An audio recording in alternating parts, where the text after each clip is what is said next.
Ftit tal-jiem oħra se jibdew jiġu offruti il-mediċini l-aktar magħrufa bħala PrEP u l-PEP bħala prevenzjoni għat-tixrid tal-HIV mingħajr ħlas.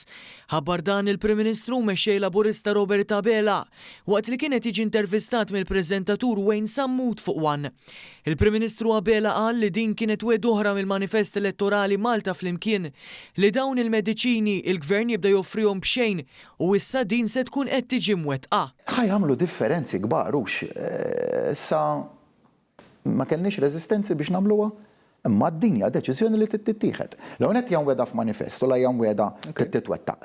Imma mbagħad jiena għalija hija deċiżjoni ta' prinċipju.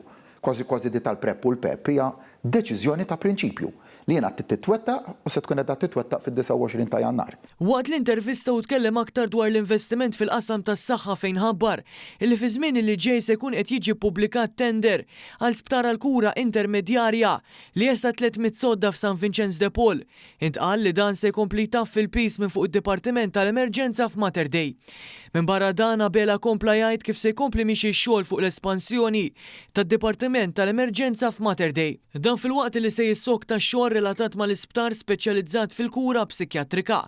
Abela nnota l-importanza li dan l-isptar ikun biswit l-isptar Mater Dei biex titnaqqas l-istigma. Ġifieri tkabbir tal-emerġenza. U hemmhekk irridu nindirizzaw l-isfida li nkomplu nqaċtu kemm nifilħu il-ħin ta' stennija fid-Dipartiment tal-Emerġenza dak tagħmlu billi tkabbar id-Dipartiment tal-Emerġenza. U hemmhekk se jkollna investiment f'binja state of the art tal-aqwa livell, investiment ta' 20 ta' miljuni kbar u miegħu il-bini ta' sptar tal-psikjatrija. Li kif ukoll li gwidawna l-esperti irid ikun biswit l-isptar ġenerali. Anka biex tqaċċat l-istigma. Kif inti qiegħed tissegrega il-kura tas-saħħa mentali mill-kura tas-saħħa tal-bqija tal-ġisem, hemmhekk awtomatikament qed toħloq problema.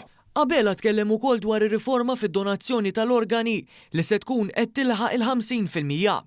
Waqt l-intervista Abela tkellem ukoll dwar is-sitwazzjoni ġeopolitika li tirrigwarda l-aktar it-tariffi fuq ċertu prodotti u dik ta' Greenland fost oħrajn. Dwar il-Vant Nofsani u l-Ukrajna, Abela qal li Malta se tibqa' tieħu rwol attiv favur dialogu u l-paċi. Qal li minkejja l-inċertezza globali, Malta xorta waħda tibqa' attenta li tara tkabbir ekonomiku b'saħħtu permezz ta' dialogu kontinwu.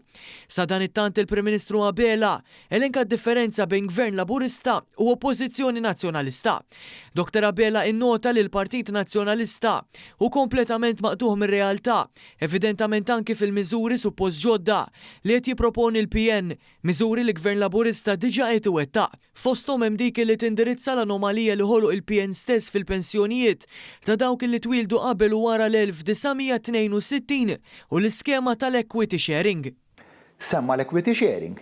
Imma possibbli ma jafux li l-equity sharing ħloqni aħna numru ta' snin ilu qed inwettquha gawdew minnha mijiet ta' familji u minn żmien għal ieħor minn baġit għal ieħor inwessaw l-eliġibilità kemm tal-proprjetajiet u tan-nies li jistgħu jipparteċipaw fiha. Il-kwistjoni tal-pensjonijiet ta' qabel u l-wara 1962 skont kemm qed inwielet. Mhux jifhem il-Partit Nazzjonalista li din hija anomalija li ħoloqu fl-2006 u li aħna l-aħħar budgets insewwuha u fiha ninvestu 20 ta' miljuni ta' euro biex insewwuha.